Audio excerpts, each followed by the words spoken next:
तिकडून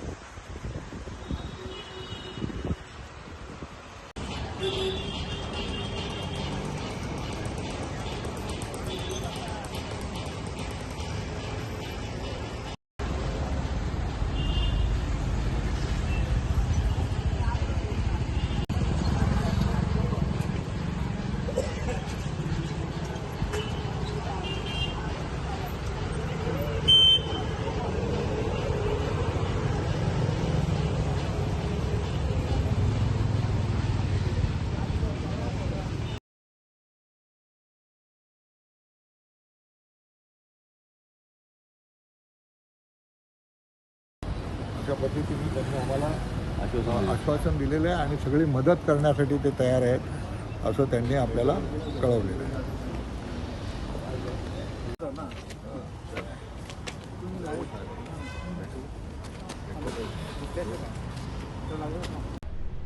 सर काय सांगाल, आज अलिबागमध्ये अतिशय महत्त्वाच्या मुद्द्यावर पत्रकार परिषद झाली. नेमकं 19-20 मार्चला महाडच्या 14 तळ्यासंबंधीची जी भूमिका आपण घेतलेली आहे भविष्याच्या काळामध्ये, काय आहे नेमकं ते? आपल्याला सगळ्यांना कल्पना आहे की येत्या 19-20 मार्चला महाडला जो ऐतिहासिक 14 तळेचा सत्याग्रह झाला त्याला 100 वर्ष पूर्ण होत आहेत. त्याची सुरुवात शताब्दी वर्षाची सुरुवात होते आहे आणि ही एक भारतीय समाज परिवर्तनाच्या चळवळीतली खूप महत्त्वाची घटना आहे. काय डॉक्टर बाबासाहेब आंबेडकरांचं उत्तुंग नेतृत्व जे आहे हे या महाड सत्याग्रहातूनच पुढे आलेलं आहे. आणि आज आपण बघतो की देशभर नव्हे तर जगभर बाबासाहेब आंबेडकरांचं नाव आज त्यांचा विचार हा पोचलेला आहे.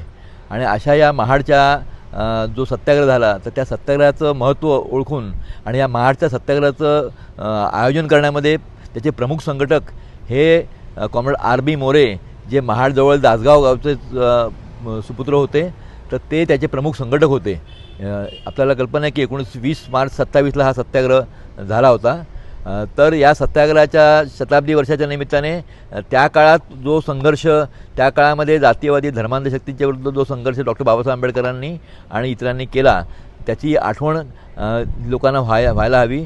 यासाठी मार्क्सवादी कम्युनिस्ट पक्षाचे राज्य कमिटी आणि जाती अंतसंघर्ष समिती यांनी हे वर्ष राज्यभर नव्हे तर देशभर शताब्दी वर्ष म्हणून पाळण्याचं ठरवलेलं आहे. आणि त्याचा प्रारंभ जो आहे त्याचा प्रारंभ हा महाडपासून होणार आहे. तर त्यासाठी महाडला 19 तारखेला दुपारी एक राष्ट्रीय स्तरावरची परिषद होणार आहे ज्याच्यामध्ये मार्क्सवादी कम्युनिस्ट पक्षाचे Akhil Bharatiya secretary comrade M.A. Baby हे त्याला उपस्थित राहणार आहेत. त्याचबरोबर महात्मा गांधींचे पणतू तुषार गांधी जे आहेत ते त्याच्यामध्ये उपस्थित राहणार आहेत. त्याचबरोबर मार्क्सवादी कम्युनिस्ट पक्षाचे पॉलिट ब्युरो सदस्य कॉम्रेड डॉक्टर अशोक ढवळे आणि मार्क्सवादी पक्षाचे राज्य सचिव कॉम्रेड अजित नवले, त्याचबरोबर शाहीर संभाजी भगत हे देखील याच्यामध्ये येणार आहेत. आणि महाराष्ट्रातल्या कानाकोपऱ्यातून, महाराष्ट्रातल्या विविध जिल्ह्यामधून जवळपास 1000भर कार्यकर्ते लाल झेंडे, निळे झेंडे घेऊन या परिषदेसाठी येणार आहेत.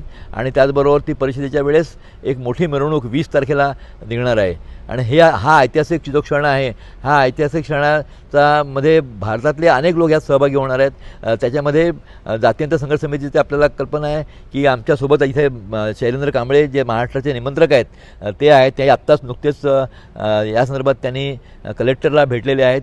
कारण ज्यांनी पुढाकार घेतला कॉम्रेड R.B. मोरे यांचं स्मारक किंवा जे इतर सहकारी होते त्या सगळ्या विश्राम सावरकर असतील, वलंकर बाबा असतील, संभाजी तुकाराम गायकवाड असतील, तर ते स्मारक व्हावं या दृष्टीने सुरबाणा टिप्पणीस त्यासाठी प्रयत्न करत आहेत. आणि त्या संदर्भात देखील मागणी केलेली आहे. तर कलेक्टरशी काय हे झालं त्या संदर्भामध्ये शैलेंद्र कांबळे अधिक विस्तारानं सांगतील.